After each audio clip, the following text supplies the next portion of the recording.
Hello guys, welcome back to my channel. आज के আমি একটা মাংসর রেসিপি নিয়ে চলে এসেছি। তো আজকে আমি মাংসর এই রেসিপিটাতে আমার উপকরণ লাগছে 2 টেবিল চামচ আদা বাটা, 2 টেবিল চামচ রসুন বাটা, দুটো টমেটো কুচি করে নিয়েছি, 2 টেবিল চামচ লঙ্কা গুঁড়ো, 2 টেবিল চামচ হলুদ গুঁড়ো। এবং এখানে আমি মাংসটা ম্যারিনেট করে নিয়েছিলাম আগে।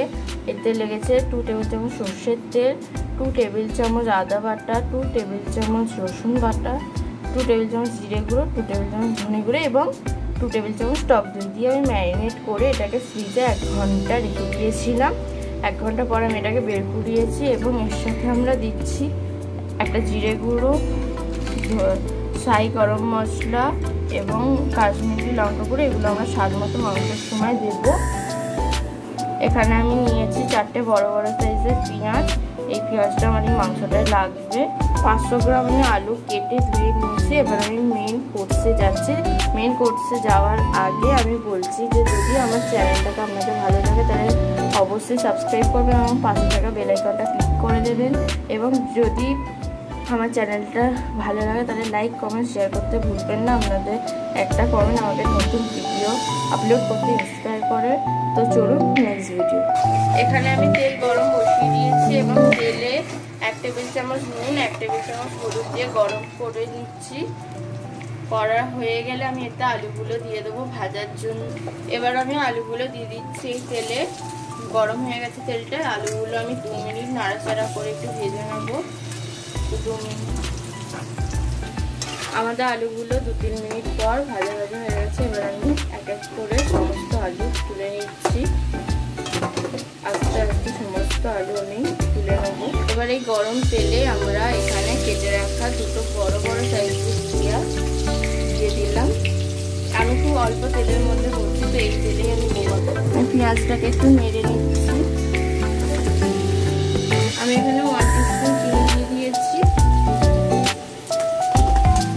এবার আমি এখানে পেঁয়াজটাকে লাল লাল করে ভেজে নেবো। এখানে আমি 2 চামচ রসুন বাটা দিয়ে দিলাম। এবার আমি রসুনটাকে ভালো করে পেঁয়াজের সাথে ভেজে নিচ্ছি যাতে রসুনের গন্ধটা না লাগে। রসুনটা মিনিমাম 1 থেকে 2 মিনিট ভাজবে, তাহলে রসুনের গন্ধটা ছাড়বে না। এবার আমি এখানে 2 চামচ আদা বাটা দিয়ে দিলাম। এটাকে আমরা ভালো করে ভেজে নেবো। এবার আমি এখানে মিডিয়াম সাইজে কেটে রাখা 2টো টমেটো দিয়ে দিলাম। এখানে আমি স্বাদ মতো নুন দিয়েছি, কারণ আমি ম্যারিনেটের সময় মাংস তখন আমি নুন দিয়ে ম্যারিনেট করেছিলাম, ওই জন্য এখানে স্বাদ মতো দিয়েছি। যদি লাগে আবার আমি পরে। এখানে আমি সব কিছু ভালো করে ভেজে নিচ্ছি। এবার 2 চামচ হলুদ গুঁড়ো দিচ্ছি। এখানে 2 চামচ লঙ্কা গুঁড়ো দিলাম। কাশ্মীরি লঙ্কা গুঁড়ো এখানে আমরা দিলাম। যে যেমন রঙ চান সেরকম কাশ্মীরি লঙ্কা গুঁড়োটা দেবেন। এখানে আমরা একটু লালের জন্য একটু বেশি করে কাশ্মীরি লঙ্কা গুঁড়োটা দিচ্ছি। এবার আমি সব মশলাগুলোকে ভালো করে মিশিয়ে গ্যাসের ফ্লেমটা আমরা লোতে রেখে এবার মশলাগুলো ভালো করে মিক্স করে নিচ্ছি। 5 মিনিট মিক্স করে নেওয়ার পর এবার আমি ম্যারিনেট করে রাখা মাংসটা ওটা এবার এতে দিয়ে দেবো। এখানে আমি ম্যারিনেট করা মাংসটা দিয়ে দিয়েছি। এবার এটাকে ভালো করে নাড়বো। এখানে আমি মাংসটা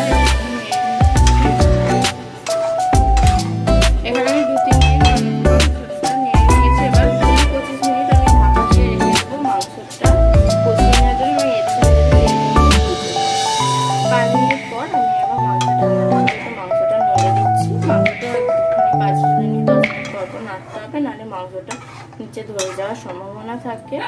আবার আমি ঢাকনাটা এবার দিয়ে দেবো। নাড়া হয়ে গেছে পুরো মাংসটা। 25 মিনিট পর আমি ঢাকনাটা খুললাম। দেখুন তেলটা ভেসে গেছে। এবার আমি মাংসটা কষা কষা হয়েই গেছে।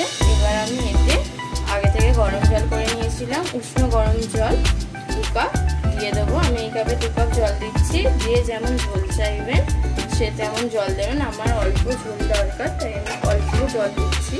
আপনারা যদি আরও ঝোল চান তাহলে আপনারা আপনাদের পছন্দ মতো জল দিয়ে দেবেন। এবার আমি আলুগুলো দিয়ে এখানে নেড়ে নেব।